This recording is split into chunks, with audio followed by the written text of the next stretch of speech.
Hello बच्चों, let's read this given question. So the given question says that truth table for the given circuit is. तो देखिए बच्चों, question में हमें एक लॉजिक सर्किट दिया हुआ है और हमसे पूछा गया है उस लॉजिक सर्किट का ट्रूथ टेबल। तो अब हमारे पास चार ऑप्शंस अवेलेबल है जिसमें हम देख सकते हैं ट्रूथ टेबल इज गिवन और हमें उसमें से करेक्ट ट्रूथ टेबल को फाइंड आउट करना है। तो इस क्वेश्चन को सॉल्व करने के लिए हमारा की कंसेप्ट क्या रहेगा? की concept to solve this question is, अगर हम सर्किट को ठीक से देखें तो ये क्या है, हमारा एंड गेट है यहाँ पे, फिर ये दूसरा वाला भी क्या है, एंड गेट है, और वही जो तीसरा गेट दिया है वो क्या है, और गेट है। तो हमें इस लॉजिक सर्किट के लिए ट्रूथ टेबल फाइंड आउट करना है। तो अब एंड गेट का लॉजिक और गेट का लॉजिक समझ लेते हैं। एंड गेट हमारा आउटपुट कब हाई देता है? इसका आउटपुट हाई तभी रहता है, output is high only when all the inputs are high, all the inputs are high। तो एंड गेट क्या करता है, तभी अपना आउटपुट हाई देता है जब इसके सारे इनपुट्स क्या रहे, हाई रहेंगे। और वही अगर हम और गेट को देखें तो और गेट आउटपुट कब हाई देता है? Output is high when at least one input is high, at least one input is high। तो एंड का क्या है कि सभी इनपुट क्या होने चाहिए, हाई होने चाहिए। पर और का वैसा नहीं है, और में क्या होता है कि कोई भी एक इनपुट भी हाई है तो इसका आउटपुट हाई हो जाता है। तो यहाँ पे आ जाएगा at least one input is high. तो इसकी कंसेप्ट का यूज करते हुए हम इस क्वेश्चन को सॉल्व कर सकते हैं। तो अब देखिए, अगर हम सर्किट को ठीक से देखें तो हमारा सबसे पहले क्या है, एंड गेट है। तो मान लीजिए इस एंड गेट का आउटपुट क्या है, y1, और दूसरे एंड गेट का आउटपुट क्या है, y2।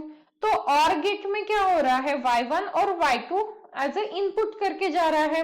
तो सबसे पहले अगर हम y1 की इक्वेशन लिखे तो y1 क्या है, एंड गेट है, और एंड गेट के लिए इनपुट्स कौन कौन से जा रहे हैं वहां पे, a एंड b। तो ये हो जाएगा हमारा a डॉट b।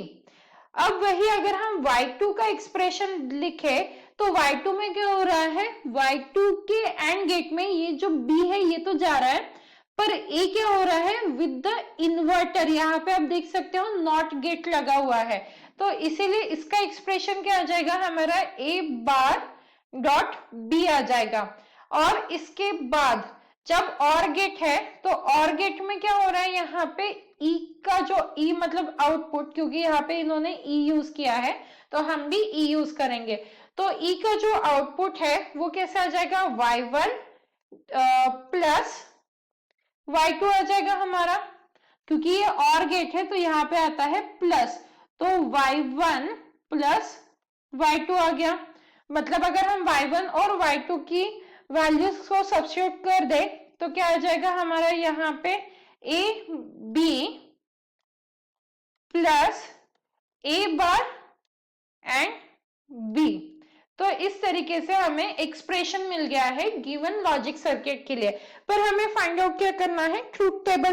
तो ट्रूथ टेबल लिख लेते हैं। तो यहाँ पे आ जाएगा हमारा a, फिर कंसिडर कर लेते हैं a नॉट, क्योंकि a नॉट की भी तो वैल्यू हमें पता होनी चाहिए। फिर हमारा लिखेंगे b, देन लिखते हैं a बार डॉट b, मतलब ही हमारा y2, फिर आ जाता है हमारा a b, एंड लास्ट में हम किसके लिए ट्रूथ टेबल लिखेंगे, ई के लिए।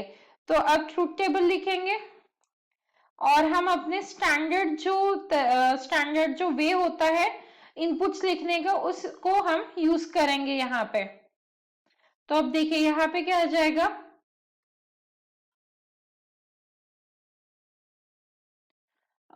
इससे हो सकता है कंफ्यूजन क्रिएट हो, तो हम एक लाइन नीचे लिख लेते हैं थोड़ा सा ताकि कंफ्यूजन अवॉइड हो। तो हम ट्रूथ टेबल को थोड़ा नीचे शिफ्ट करके लिख लेते हैं सो दैट कंफ्यूजन ना हो। तो यहाँ पे क्या आ जाएगा हमारा, फिर से हम ट्रूथ टेबल देख लेते हैं। ए कॉलम है, फिर है ए बार, फिर आ जाएगा बी, फिर हम लिख लेते हैं हमारा y1 का इनपुट, y1 का कॉलम कंसिडर कर लेते हैं, फिर y2 का कॉलम एंड देन हमारा e का कॉलम आ जाएगा। तो इस तरीके से हम इस कॉलम्स को मेंटेन कर सकते हैं। अब जो इनपुट्स है उन्हें हमें लिखना है स्टैंडर्ड तरीके से। तो हमारे इनपुट्स कैसे लिखे जाते हैं, यहाँ पे b आ जाएगा हमारा 0 1 0 1, ए क्या आ जाएगा हमारा 0 0 1 1। अब ए इन्वर्टर मतलब जो भी ए में है उसका उल्टा करके हमें ए इन्वर्टर में लिखना है। तो यह आ जाएगा 1 1 0 0। उसके बाद फिर आते हैं y1 पे।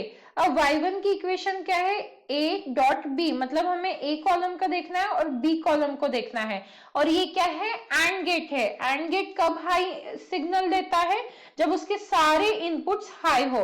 तो अब देखो यहाँ पे 0 है, यहाँ पे 0 है, तो क्या आ जाएगा यहाँ पे हमारा 0। अब यहाँ पे 0, यहाँ पे 1 है, फिर से 0 आएगा। ये 1 है, ये 0 है, तो फिर से 0। पर अब जो फोर्थ केस है इसमें ये भी 1 है और ये भी 1 है, मतलब दोनों इनपुट्स हाई हो गए, तो इसीलिए इसका आउटपुट क्या आ जाएगा, हाई आ जाएगा।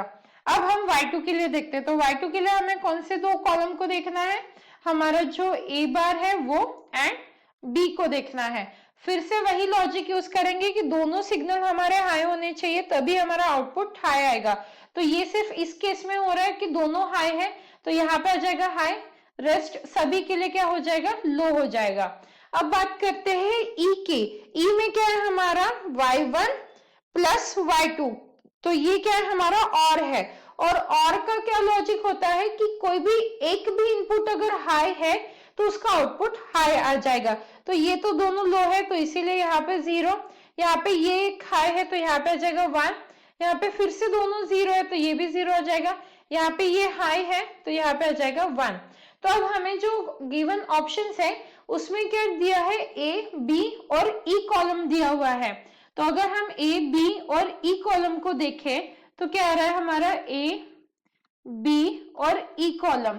तो ए कॉलम में क्या है 0 0 1 1, बी कॉलम में है हमारा 0 1 0 1, और इसके लिए ई कॉलम क्या आ रहा है 0 1 0 1।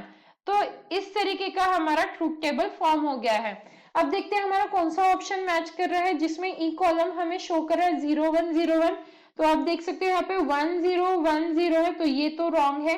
फिर 1 एंड 0 0 0, तो ये ऑप्शन भी रॉन्ग हो गया। यहाँ पे है हमारा 0 1 0 1, मतलब ऑप्शन सी करेक्ट है। और ऑप्शन डी भी रॉन्ग है क्योंकि यहाँ पे 0 1 1 है। तो हमारा फाइनल आंसर क्या हो जाता है यहाँ से, option C. So the final answer for the given question, that is the correct truth table for the given logic circuit, is option C. Hope you understood it well. Best of luck.